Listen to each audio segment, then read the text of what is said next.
Assalamualaikum warahmatullahi wabarakatuh. Selamat pagi, salam sejahtera buat kita semua. Saudara, mari kita hari ini akan melaksanakan kuliah farmakologi. Apakah sebelum kuliah saudara semua di sini sehat semua? Kalau sehat semua, mari kita melanjutkan pembelajaran kita pada hari ini. Sebelum pembelajaran di sini saya memperkenalkan diri dulu. Saya Luki Darmayanti, MFAM APT. Di sini saya mengajar di S1 Farmasi. Kemudian, karena kalau kita tidak kenal makanya tidak sayang. Nah, apakah saudara di sini mengerti apa yang hubungannya pharmaceutical care dengan obat? Nah, apa hubungannya? Nah, sebelum untuk mengetahui ada hubungannya apa tidak, maka dari itu kita perlu mengetahui apa sih obat itu. Nah, di sini obat adalah bahan atau paduan bahan termasuk produk biologi yang digunakan untuk mempengaruhi atau menyelidiki sistem fisiologi atau keadaan patologi dalam rangka menetapkan diagnosis, pencegahan, menyembuhkan, pemulihan, peningkatan kesehatan dan kontrasepsi untuk manusia. Ini menurut Undang-Undang Nomor 36 Tahun 2009. Makanya dari itu setiap obat itu mempunyai manfaat. Tetapi obat itu juga mempunyai efek samping, maka harus digunakan dengan tepat dan sesuai aturan yang dipakai. Maka dari itu sarannya adalah agar saudara di sini semua membeli obat di tempat pembelian obat yang resmi. Contohnya ada seperti di apotik, kemudian toko obat berizin, klinik, toko obat berizin, kemudian juga ada di klinik, kemudian di rumah sakit.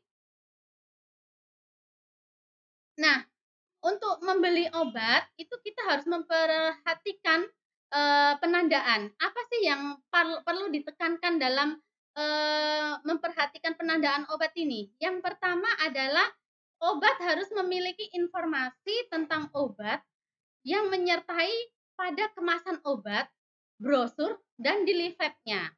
Nah, maka dari itu yang harus diperhatikan pada kemasannya nanti nama obatnya itu apa, kemudian zat aktifnya itu apa. Contohnya seperti Sanmol, zat aktifnya adalah paracetamol. Kemudian logo obatnya apa? Nah, kalau paracetamol termasuk dia obat bebas, maka logonya adalah hijau. Dilihat di kemasannya. Kemudian nomor izin edarnya. Nah, nomor izin edarnya contohnya itu ya, ada DKL 123456789 1A1.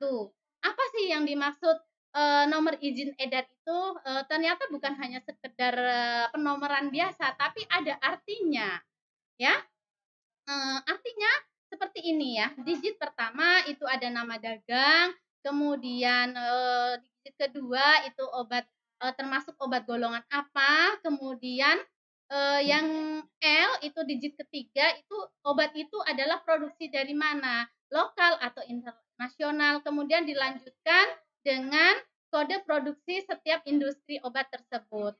Nah, obat itu mempunyai beberapa golongan obat ya. Kalau obat sintetis itu contohnya itu ada obat bebas. Nah, obat bebas tandanya hijau. Kemudian obat bebas terbatas itu biru. Obat keras itu lingkaran merah dengan huruf K. Kemudian ada obat narkotik. Obat narkotik itu tandanya palang merah ya, kayak seperti palang merah seperti itu. Nah, dari obat-obat tersebut, obat bebas itu hanya bisa dibeli tanpa resep dokter.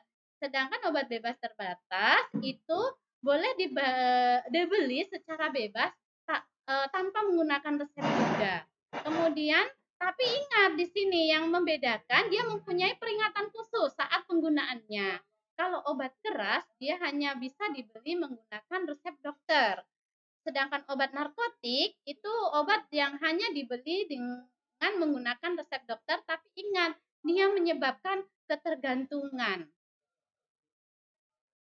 Nah, itu kalau tadi golongan obat apa kimia ya atau obat sintetis. Setelah ini ternyata tumbuhan herbal atau obat tradisional itu juga mempunyai beberapa kategori atau golongan.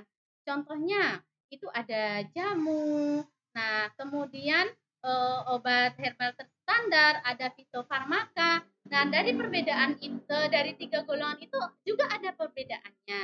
Kalau jamu, dia hanya berdasarkan pengalaman empiris dari penemuan nenek moyang dulu. Misalnya nih, Jatropha curtas atau jarak pagar itu bisa menurunkan obat demam. Itu kan empiris orang zaman dulu. Nah, itu dimaksud sebagai jamu. Kemudian obat herbal terstandar. Nah, kalau obat herbal terstandar ini dia hanya sudah dalam bentuk eh, ekstrak, kemudian dilakukan uji praklinik menggunakan hewan uji dan diuji keamanannya. Tapi kemudian kalau fitofarmaka ada peningkatan lagi. Selain diuji secara praklinik, dia juga diuji secara klinis pada manusia.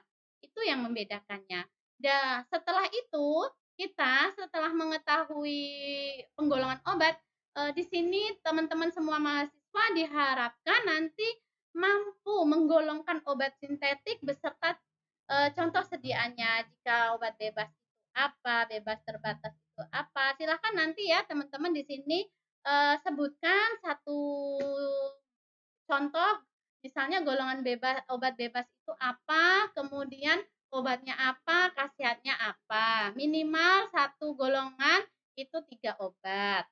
Begitu juga dengan yang golongan obat herbal, baik dari jamu, fitofarmaka, kemudian ada OHT. Nah, setelah kalian tahu contohnya nanti apa, kemudian tujuannya untuk apa sih kita kok perlu mengetahui penggolongan obat tersebut? Tujuannya adalah supaya kita bisa mengkategorikan ya obat yang kita pilih itu masuk ke mana ya. Kalau kita sudah tahu nanti otomatis pengobatannya, terapinya itu sasarannya akan tercapai. Nah, ini contohnya ya, ini ada beberapa contoh obatnya, kemudian ini contoh obat dari obat tradisionalnya, kemudian apa saja setelah kita tahu hal yang harus dipertimbangkan tentang obat itu ada apa aja. Ya, supaya pasiennya cepat sembuh, kita harus mempertimbangkan 4T, 1W. Apa sih itu? Satu yaitu tepat indikasi, tepat pasien, tepat dosis, kemudian tepat jenis obat. Yang paling penting adalah waspada efek sampingnya. Maka dari itu, dari pembelajaran obat ini diharapkan mari kita menggunakan obat secara bijak dan lakukan dagu sibu. Dapatkan, gunakan, simpan, buang obat di tempat yang tepat. Nah, demikian tadi pembelajaran tentang obat kita.